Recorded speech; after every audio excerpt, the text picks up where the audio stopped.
Hello everyone, myself Dr. Anurag Verma, Assistant Professor in Electrical Engineering Department in Institute of Engineering and Technology. तो अभी तक हम लोगों ने क्या है कि प्रीवियस लेक्चर में क्या देखा था कि ईएमएफ इक्वेशन ऑफ ट्रांसफार्मर किस तरीके से डेराइव कर सकते हैं, ठीक है।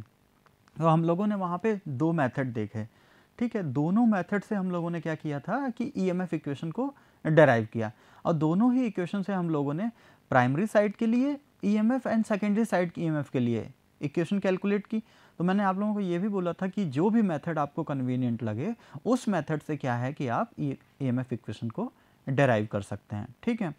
थोड़ा सा उसमें जो फर्स्ट वाली इक्वेशन थी उस वाली इक्वेशन से हमें क्या है तो लैग एंड लीड जो है जब हम फेजर डायग्राम ड्रॉ करते हैं उसमें थोड़ा सा आप लोग डाउटफुल हो सकते हैं। लेकिन जो सेकंड वाला मेथड आप लोगों को बताया था जिसमें आपकी इक्वेशन निकल के आई थी cos omega T minus 90 something करके, तो आप लोगों ने फर्दर उसको क्या किया था कि माइनस साइन को बाहर लिया, माइनस साइन बाहर लेने के बाद उसको प्रॉपर इक्वेशन को जब लिखा था तो वहाँ से ये पता चला कि जो ईएमएफ प्रोड्यूस हो रहा है, ठीक है, प्रोड्यूस हो रहा है या ईएमएफ इंड्यूस हो रहा है, उसमें आप लोगों ने देखा कि फ्लक्स के रेस्पेक्ट में, क्योंकि यहाँ पे रेफरेंस किसको लेंगे भाई, जब फेजर डायग्राम हम लोग ड्रॉ करते हैं तो उसमें सबसे इम्पॉर्टेंट बात ये होती है कि हमें सबसे पहले क्या देखना होता है कि किसके रेस्पेक्ट में हम बात कर रहे हैं। तो किसके रेस्पेक्ट में बात कर रहे हैं मीन्स रेफरेंस की बात कर रहे हैं। तो वहाँ पे जो फ्लक्स था, फ्लक्स क्या है, रेफरेंस है।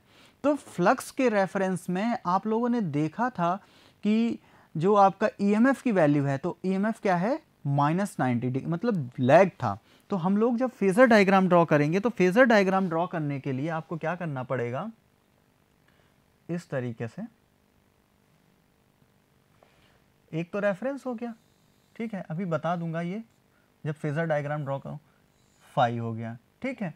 आपको इक्वेशन से क्या पता चला था कि 90 डिग्री लैग, ठीक है, 90 डिग्री लैग किसका, ईएमएफ जो था, EMF 90 degree lags by flux, ठीक। तो ये क्या आ जाएगा लैग में 90 डिग्री इस तरीके से नीचे, ठीक है, ये हो गया E1।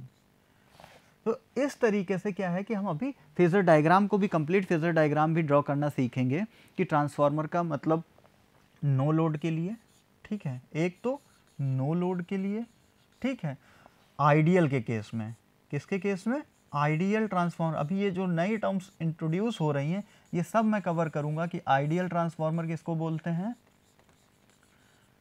नो लोड, और ये हो जाएगा लोड, ठीक है। आइडियल ट्रांसफार्मर में ही नो लोड पे एंड आइडियल ट्रांसफार्मर में ही नो लोड पे, ये हो गया आइडियल ट्रांसफार्मर। अब प्रैक्टिकल ट्रांसफार्मर की अगर बात करें, प्रैक्टिकल ट्रांसफार्मर, तो प्रैक्टिकल ट्रांसफार्मर कौन सा है वो भी देख लेंगे, प्रैक्टिकल ट्रांसफार्मर, ठीक है। तो प्रैक्टिकल ट्रांसफार्मर में भी क्या है, आपको पहले नो लोड पे देखना है, ठीक है, नो लोड, दूसरा क्या है ऑन लोड। तो इस तरीके से आइडियल ट्रांसफार्मर और प्रैक्टिकल ट्रांसफार्मर ये दोनों ही देखेंगे। चलो ये तो बात हो गई अभी तक पुरानी। अब इसके बाद क्या है कि जो ईएमएफ इक्वेशन हम लोगों ने डेराइव की थी उससे क्या क्या कंक्लूड कर सकते हैं, उससे क्या क्या इंफॉर्मेशन को हम एक्सट्रैक्ट कर सकते हैं। तो इक्वेशन क्या निकाली थी, इक्वेशन निकाली थी हम लोगों ने E equal to, general equation लिख रहा हूं मैं, 4.44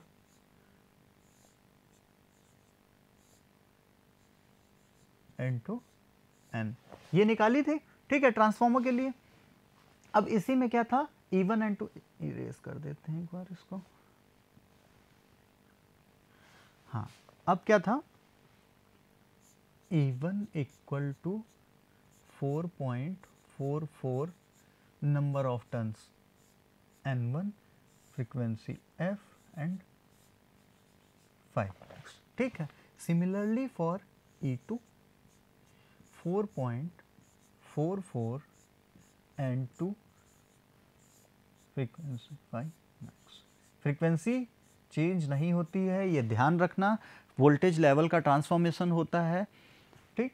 तो अब यहाँ से हमें क्या कंक्लूड कर सकते हैं, ये दो इक्वेशन है अपने पास, अगर मैं इसका रेशियो ले लेता हूँ तो E2/E1 जब करूँगा तो ये क्या आ जाएगा, E2/E1 करने से N2 बाकी सारी चीज़ें क्या है, सेम है, तो यहाँ पे और क्या मिल जाएगा, E2/E1 इक्वल टू N2/N1 मिलेगा, ठीक, जिसको हम लोगों ने क्या है इक्वल टू K लिख दिया। तो बेसिकली यहाँ पे जो ये क्या है कि ये K लिखा हुआ है, इसको और क्या बोलते हैं, इसको हम लोग बोलते हैं टर्न कोएफिशिएंट, ठीक है, टर्न कोएफिशिएंट, और दूसरा क्या है, ट्रांसफॉर्मेशन रेशियो, ठीक। अभी जब हम लोग न्यूमेरिकल की बात करेंगे तो मतलब क्या है कि अगर आपको स्टेप अप करना है, ठीक है, क्या करना है, स्टेप अप करना है, स्टेप डाउन करना है, तो वहाँ पे क्या है कि सबसे बड़ा कन्फ्यूज़न ये रहता है कि अब हमको N1 कितना रखना है या N2 कितना रखना है जिससे हमें E1 और E2 कितना मिल सके। तो उसके लिए क्या है कि ये फॉर्मूला जो है ये काम में आता है, तो इसको क्या बोलते हैं, ट्रांसफॉर्मेशन रेशियो बोलते हैं। Similarly V2/V1 equal to E2/E1 equal to N2/N1 that is equal to K, ठीक है। इसी को क्या बोलते हैं, अगर ये वोल्टेज यहाँ पे जो मेंशन है तो इसको क्या बोलेंगे, वोल्टेज ट्रांसफॉर्मेशन रेशियो, जहाँ पे K की वैल्यू क्या रहेगी, K की वैल्यू रहेगी N2/N1 रहेगी, ठीक। मतलब क्या लिख सकते हैं, V2/V1 इक्वल टू N2/N1 लिख सकते हैं, ठीक। तो ये क्या है, अगर मुझे वोल्टेज लेवल पता हो, ठीक है, नंबर ऑफ टर्न्स प्राइमरी का पता है, सेकेंडरी का ना पता हो, तो हम कैलकुलेट कर लेंगे कि अगर ये वोल्टेज लेवल मुझे चाहिए तो नंबर ऑफ टर्न्स कितने रखने पड़ेंगे ट्रांसफॉर्मर के लिए, तो वहाँ पे ये फॉर्मूला यूज़ कर सकते हैं।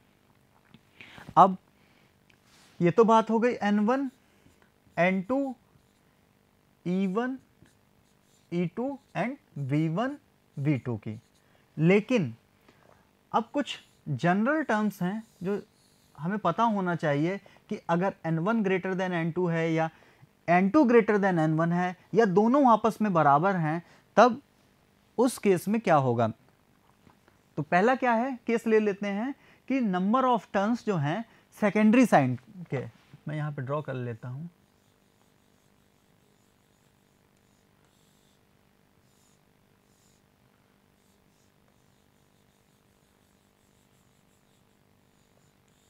अभी आप क्या है, इसके टर्न्स जो हैं प्राइमरी के वो कितने हैं, N1 है, ठीक, सेकेंडरी साइड के टर्न्स कितने हैं, N2 हैं। आप फिगर में देखेंगे तो जो N2 की वैल्यू है, N2 is greater than N1, gas कीजिए इसमें क्या होगा, इसमें ये होगा कि जो ट्रांसफॉर्मेशन रेशियो है, ट्रांसफॉर्मेशन रेशियो K जो है उसकी वैल्यू भी क्या होगी, ग्रेटर देन 1 आएगी, ठीक है। जब ग्रेटर देन 1 आएगी तो इन दैट केस जो EMF इंड्यूस होगा सेकेंडरी साइड वो भी क्या होगा, greater than primary side induced EMF। तो इस टाइप के ट्रांसफार्मर को हम लोग क्या बोलते हैं, स्टेप अप ट्रांसफार्मर, ठीक है। आपने क्या किया भाई, फॉर्मूला क्या था, E equal to N D phi over D T, यही था, ठीक। तो डायरेक्टली प्रोपोर्शनल किसके है, अगर हम देखेंगे तो डायरेक्टली प्रोपोर्शनल किसके है, फ्लक्स के भी और नंबर ऑफ टर्न्स के, ठीक है। आपने क्या किया, नंबर ऑफ टर्न्स को क्या कर दिया, इंक्रीज कर दिया। जब नंबर ऑफ टर्न्स इंक्रीज हुए तो यहाँ पे जो सेकेंडरी साइड का EMF था, सेकेंडरी साइड का EMF भी क्या हो जाएगा, इंक्रीज हो जाएगा। तो ट्रांसफार्मर किस टाइप का हुआ, ट्रांसफार्मर हुआ आपका स्टेप अप ट्रांसफार्मर। दूसरा है अगर N2 लेस देन N1, मतलब अभी क्या था कि ज़्यादा थे टर्न्स, अब क्या कर दिए, कम कर दिए, देख लेते हैं।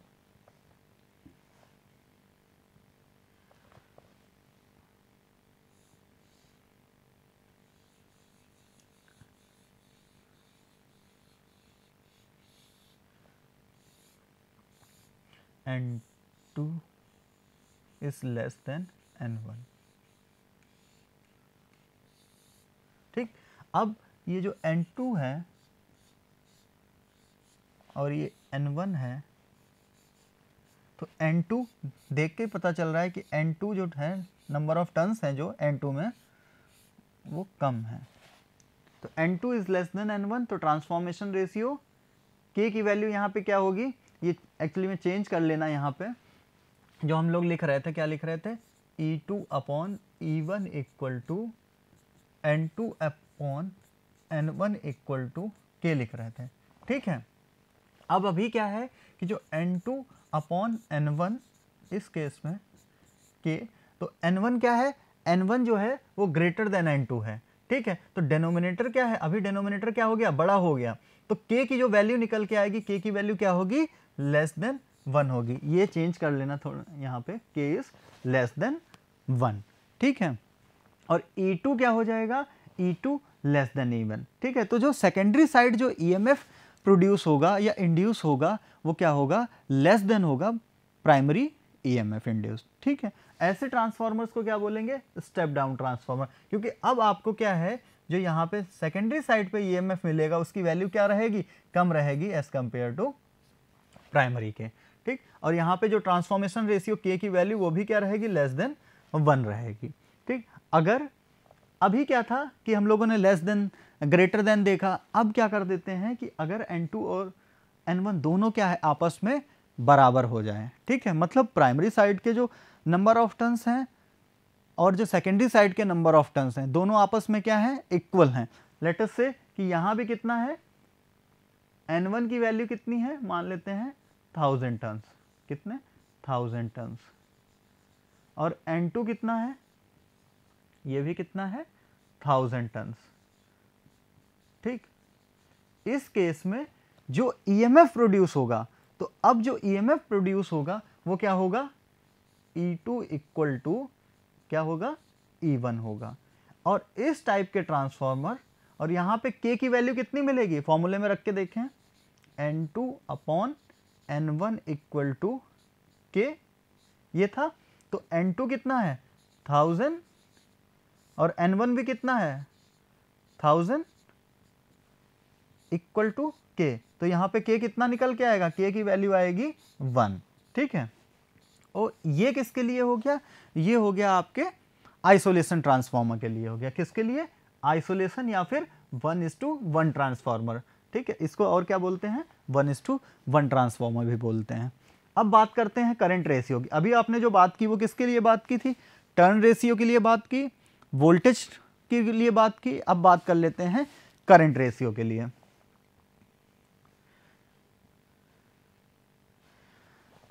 For an ideal transformer there are no losses, ठीक है। ये अभी आइडियल ट्रांसफॉर्मर मैं थोड़ा सा डिटेल में भी बता दूंगा कि कौन कौन से लॉसेस वहाँ पे जीरो होते हैं और उसकी क्या क्या प्रॉपर्टीज होती हैं या कैरेक्टरिस्टिक्स आइडियल ट्रांसफॉर्मर की क्या क्या होती हैं। तो अभी मैं जितनी भी बात कर रहा हूँ ये सब किसके लिए बात कर रहा हूँ, एक आइडियल कंडीशंस की बात कर रहा हूँ, आइडियल ट्रांसफॉर्मर के लिए बात कर रहा हूँ। देयर आर नो लॉसेस, ठीक है। तो जब कोई लॉसेस नहीं है इसका मतलब क्या है, इनपुट इज इक्वल टू क्या मिलेगा, आउटपुट मिलेगा, ठीक है। इनपुट इक्वल टू आउटपुट, ठीक है। तो ये BA जो रेटिंग है ये भी डिस्कस करूंगा कि इसकी रेटिंग BA में ही क्यों होती है, ठीक है। ये B का मतलब यहाँ पे क्या है, वोल्ट, और A जो है वो क्या है, एम्पियर है, ठीक है, वोल्ट एम्पियर। इसका आउटपुट भी BA, तो इसकी रेटिंग BA में ही क्यों होती है ये भी हम लोग अभी डिस्कस करेंगे। लेकिन उससे पहले क्या है कि input BA equal to output BA, ठीक है। तो इनपुट मतलब V1 I1 इक्वल टू क्या है, V2 I2। जो V है वोल्ट के लिए, और एम्पियर जो किसके लिए, किसकी यूनिट होती है, करंट की होती है। तो इनपुट साइड के लिए आपका क्या हो जाएगा, इनपुट साइड के लिए वोल्ट V1 और करंट I1, ठीक है। सिमिलरली फॉर सेकेंडरी साइड, तो सेकेंडरी साइड के लिए क्या हो जाएगा, B2 इंटू I2 हो जाएगा। अब यहां से क्या है कि वोल्टेज वाले टर्म एक साथ ले आओ, करंट वाले टर्म एक साथ लेके आएंगे।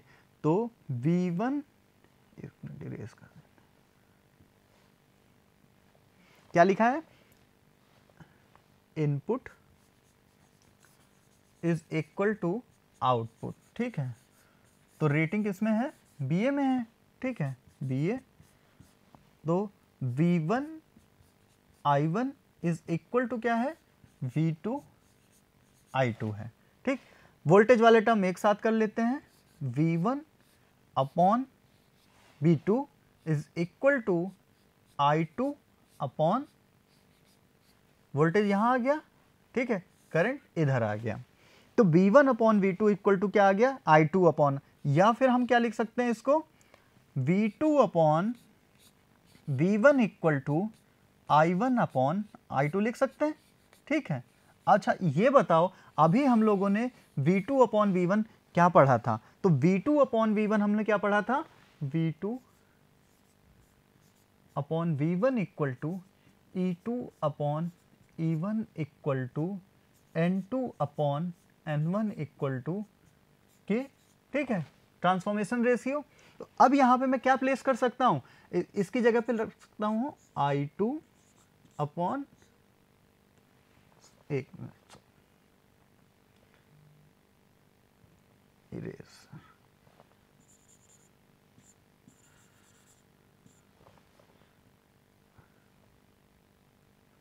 अभी ये हो जाएगा आपका, ये V2 अपॉन V1 की वैल्यू कितनी है, ये इस फॉर्मूले से देखो, I1 अपॉन I2, तो I1 upon I2 equal to E2 upon E1 is equal to N2 upon N1 is equal to K, ठीक है। तो ये क्या हो गया, ये आपका क्या हो गया, करंट रेशियो हो गया, ठीक है। तो इस तरीके से करंट रेशियो भी हम लोग कैलकुलेट कर सकते हैं, और ये सारे जो फॉर्मूले यहाँ पे लिखे हुए हैं ये अभी हम यूज़ करेंगे न्यूमेरिकल पार्ट के लिए, ठीक है।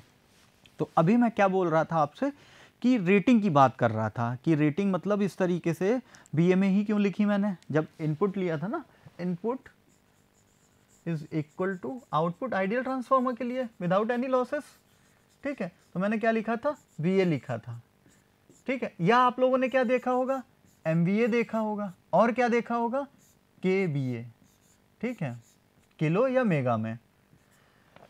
तो क्यों बीए, एमबीए या केवीए में, इसका रीज़न है, इसका रीज़न ये है कि जब हम लोग ट्रांसफार्मर को डिज़ाइन कर रहे होते हैं उस समय हमें लोड के बारे में कोई आइडिया नहीं होता है, लोड के बारे में कोई आइडिया नहीं होता है। इसका मतलब ये है कि जो नेचर होता है, ठीक है, लोड का नेचर क्या है, इंडक्टिव, कैपेसिटिव, XYZ, रेजिस्टिव, इस तरीके से लोड का नेचर है, ठीक।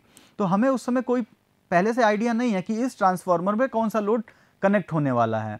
तो क्या है कि उसकी यूनिट जो है, there is no idea about load and its nature, so its rating is expressed in BA, KVA या MVA, या ये कह सकते हैं कि copper loss is directly proportional to the I square, ठीक है। कॉपर लॉसेस क्या होते हैं, आई स्क्वायर, इस तरीके से होता है, मतलब डायरेक्टली प्रोपोर्शनल किसके हो गए, करंट के डायरेक्टली प्रोपोर्शनल हुए, ठीक है, मतलब square of the current, and core losses are directly proportional to the V supply. तो ट्रांसफार्मर में क्या है, जो लॉस होंगे वो कहाँ कहाँ लॉस हो सकते हैं भाई, एक तो आपकी क्या है, कोर है, ठीक है, ये आपकी हो गई लॉसेस, अभी और अच्छे से समझ में आएंगे जब हम सिर्फ लॉसेस की बात करेंगे, और ये यहाँ पे प्राइमरी वाइंडिंग, और इस तरीके से ये सेकेंडरी वाइंडिंग, ठीक है, N1 और ये N2। तो है क्या बेसिकली अपने ट्रांसफार्मर में, क्या है अपने ट्रांसफार्मर में, सिर्फ क्या है, कोर है और क्या है, वाइंडिंग है। तो लॉस भी होगा, किसमें होगा, इन्हीं में लॉसेस होगा, होगा कि नहीं होगा। वाइंडिंग क्या है, कॉपर से, और कोर क्या है, आयरन की बात कर रहे हैं, आयरन कोर या स्टील आयरन कोर की बात कर रहे हैं, ठीक है। तो या तो कोर लॉस होगा या क्या होगा, कॉपर लॉस होगा। तो जो कोर लॉस होंगे वो बेसिकली क्या होंगे, किसके प्रोपोर्शनल होंगे, बी सप्लाई के होंगे, जो आप सप्लाई कर रहे हैं, सप्लाई वोल्टेज, और जो आपके कॉपर लॉस होंगे, कॉपर लॉस जो बाइंडिंग की बात कर रहे हैं वो किसके प्रोपोर्शनल होंगे, directly proportional to the square of the current, ठीक। तो करंट की रेटिंग क्या होती है, करंट की रेटिंग एम्पियर, और वोल्टेज की क्या हो गई, वोल्ट। तो इस वजह से क्या है कि ट्रांसफार्मर को जब डिज़ाइन करते हैं तो उसकी जो रेटिंग है वो हम लोग किस में लिखते हैं, बीए में लिखते हैं, वोल्ट एम्पियर, केबीए मतलब किलो वोल्ट एम्पियर, या एमबीए मतलब मेगा वोल्ट एम्पियर। तो इस तरीके से ये रीज़न होता है ट्रांसफार्मर की रेटिंग के लिए। अब ये जितने भी लॉसेस हैं, these losses doesn't depend on load power factor, so rating of transformer is in KVA, BA, MBA, not in kilowatt या मेगावाट। ये रीज़न है कि आप लोग सोच रहे होंगे कि हम किलोवाट या मेगावाट में भी नहीं, क्यों, क्योंकि इनका जो नेचर है, लोड का नेचर है वो हमें पहले से पता नहीं है। दूसरा क्या है, ये जो लॉसेस होते हैं, जो भी आपको लॉसेस बताए, चाहे आपका कॉपर लॉस हो या आपका आयरन लॉस हो, ये किस पे डिपेंड नहीं करता है, ये लोड पावर फैक्टर पे डिपेंड नहीं करता है। That's why this ratings are in BA, KBA, MBA। अब चलते हैं न्यूमेरिकल, मतलब जितनी भी हम लोगों ने डेरिवेशन की है, ठीक है, डेरिवेशन करने के बाद हम लोगों ने कैलकुलेशंस की थी टर्न रेशियो के लिए। टर्न रेशियो में हम लोगों ने करंट का भी देखा, वोल्टेज का भी देखा और ट्रांसफॉर्मेशन रेशियो। तो न्यूमेरिकल प्रॉब्लम क्या है, प्रॉब्लम है a 3300 volt by 200 volt 50 hertz 100 kVA transformer has its low voltage winding with 80 turns। ठीक है, प्रॉब्लम समझ में आई कि आपके सामने एक ट्रांसफार्मर है जिसकी फ्रीक्वेंसी आपको गिवन है, रेटिंग आपको गिवन है और लो वोल्टेज वाइंडिंग के क्या गिवन है, टर्न गिवन है। ठीक है, वाइंडिंग की बात करें तो HV side and LV side, low voltage side. ठीक, यहां से क्या है 3300 बाई 200 वोल्ट। तो इससे क्या पता चल रहा है, इससे ये पता चल रहा है 3300 अपॉन 200 ये लिखा हुआ है। ठीक है, तो ये क्या है, ये 3300 से कितना कर रहा है 200, तो ये किस टाइप का ट्रांसफार्मर होगा, ये स्टेप डाउन ठीक है, यहां से भी आप पता लगा सकते हैं। तो फर्स्ट पार्ट क्या है, फर्स्ट पार्ट है कि the currents in both bindings. ठीक है, क्या कैलकुलेट करना है अपने को, करंट कैलकुलेट करना है दोनों बाइंडिंग में, मतलब आपको क्या कैलकुलेट करना है I1 and I2, first part. दूसरा पार्ट क्या कहता है, number of turns of high voltage winding. ठीक है, तो अपने को अब क्या कैलकुलेट करना है, HV साइड कौन सी है, यहां पे इससे देख के बता सकते हैं कौन सी HV साइड है, प्राइमरी। ठीक है, और LV क्या है, सेकेंडरी है, इस न्यूमेरिकल के अकॉर्डिंग। ठीक है, ये चेंज भी हो सकता है ये 200 से 33 हो रहा हो, ये भी तो हो सकता है। तो अब क्या है, अब LB यहाँ पे है, HB ये है, तो ये ध्यान रखना है अपने को। कई बार क्या है कि कुछ लोग इसको लर्न कर लेते हैं कि प्राइमरी ये रहेगा, सेकेंडरी ये रहेगा, अगर ऊपर लिखा हुआ है तो वो प्राइमरी, नीचे लिखा हुआ है तो सेकेंडरी। तो ये थोड़ा सा ध्यान रखना कि LB और HB किसके लिए बोला जा रहा है। ठीक, तो आपका हो गया नंबर ऑफ टर्न्स, मतलब किसके लिए, हाई वोल्टेज। तो यहाँ पे हाई वोल्टेज कौन सी है, प्राइमरी है, तो N1 भी कैलकुलेट करना है, ये भी नहीं पता है अपने को। ठीक है, नेक्स्ट क्वेश्चन ये है, maximum value of flux transformer is fully loaded. Condition क्या गिवन है कि ट्रांसफार्मर क्या है, फुली लोडेड है। ठीक है, तो मैक्सिमम वैल्यू ऑफ फ्लक्स मतलब phi m we have to calculate. ये पैरामीटर्स अपने को कैलकुलेट करना है ऑन द बेसिस ऑफ जो भी हम लोगों ने अभी तक पढ़ाई की है। तो जो भी गिवन था हमने लिख लिया, 3300 by 200 volt 100 kVA, F equal to 50 hertz, N2 equal to 80 turns. ठीक है, ये गिवन है। तो primary current at full load I1 के लिए क्या लिखेंगे, अब हम लोगों ने अभी तक क्या है जो फॉर्मूला करंट रेशियो का पढ़ा था उसी के कैलकुलेट कर सकते हैं कि KVA इंटू 1000 से मल्टीप्लाई क्यों किया, क्योंकि यहाँ पे जो रेटिंग गिवन है वो किस में गिवन है, किलो में गिवन है, अपॉन 3300। ठीक है, तो यहाँ से करंट की वैल्यू क्या आ गई, करंट की वैल्यू आ गई 30.303 एम्पियर, ये प्राइमरी करंट निकल के आ गई। ठीक है, सेकेंडरी करंट कैलकुलेट करने के लिए नीचे क्या आ जाएगा, नीचे V2 आ जाएगा। ठीक है, ये क्या था, ये V1 लिखा हुआ था। ठीक है, तो इस तरीके से हम लोग क्या है कि प्राइमरी करंट और सेकेंडरी करंट कैलकुलेट कर रहे हैं। तो 100 into 10 to the power 3 upon 200 कितना निकल के आया करंट, 500 एम्पियर।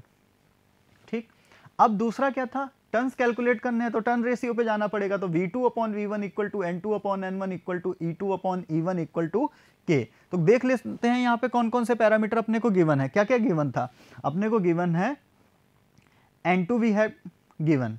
ठीक है, N1 कैलकुलेट करना है, और क्या क्या गिवन है, B2 भी पता है, B1 भी पता है, तो यूज कर लेते हैं ये फॉर्मूला। तो N1 इक्वल टू क्या आ जाएगा, N2 multiply by V2 upon V1 equal to V2 की वैल्यू प्लेस करो, V1 प्लेस करो और मल्टीप्लाई बाई 80 जो N2 गिवन था क्वेश्चन में। तो इस तरीके से नंबर ऑफ टर्न्स जो प्राइमरी साइड के निकल के आए वो कितने निकल के आए, 1320 टर्न्स। ठीक है, थर्ड पार्ट क्या था, मैक्सिमम वैल्यू ऑफ फ्लक्स।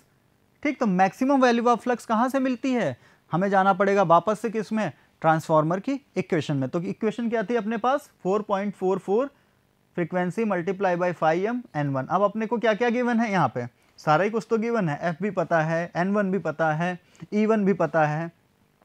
तो e1 कितना हो गया 3300 4.44 मल्टीप्लाई बाई 50 जो कि फ्रीक्वेंसी है, और n1 जो हमने कैलकुलेट किए 1320। ठीक है, तो इस तरीके से हम लोग क्या कर सकते हैं, ये सारे पैरामीटर्स कैलकुलेट कर सकते हैं। ठीक है, दूसरा क्या है कि सबसे इम्पॉर्टेंट बात यह है कि जब हम लोग अभी इससे आगे बढ़ेंगे तो आगे बढ़ने में क्या है कि हम लोग क्या क्या देखेंगे। सबसे पहले तो पढ़ेंगे आइडियल ट्रांसफार्मर। ठीक है, आइडियल ट्रांसफार्मर में और हम लोग क्या पढ़ेंगे, आइडियल ट्रांसफार्मर में उसकी कैरेक्टरिस्टिक देखेंगे। जैसे परमेबिलिटी की बात करेंगे तो परमेबिलिटी कितनी रहनी चाहिए, हाई रहनी चाहिए, लो रहनी चाहिए, या लॉसेस हैं तो कितने लॉसेस हैं। पहली बात तो अगर आइडियल की बात कर रहे हो तो देयर आर नो लॉसेस। ठीक है, अब कोई लॉसेस नहीं है तो वहाँ पे एफिशिएंसी क्या होगी, एफिशिएंसी क्या होगी, अगर इनपुट इक्वल टू आउटपुट ही है तो आप लोग एफिशिएंसी का फॉर्मूला सिंपल यही तो लिखते हैं, आउटपुट अपॉन इनपुट प्लस जितने भी लॉसेस हैं। बट लॉसेस तो आइडियल के केस में जीरो हो गए, और आउटपुट और इक्वल टू इनपुट है तो एफिशिएंसी क्या आ जाएगी, अगर मल्टीप्लाई बाई 100 परसेंटेज में निकालें तो एफिशिएंसी कितनी आएगी, 100% आएगी। तो इस तरीके से कई सारे पैरामीटर्स हैं, हम आइडियल के लिए भी देखेंगे, प्रैक्टिकल के लिए भी देखेंगे। ठीक है, तो तब तक के लिए हम लोग यहीं तक, बाकी नेक्स्ट लेक्चर में कंटिन्यू करेंगे। Thank you.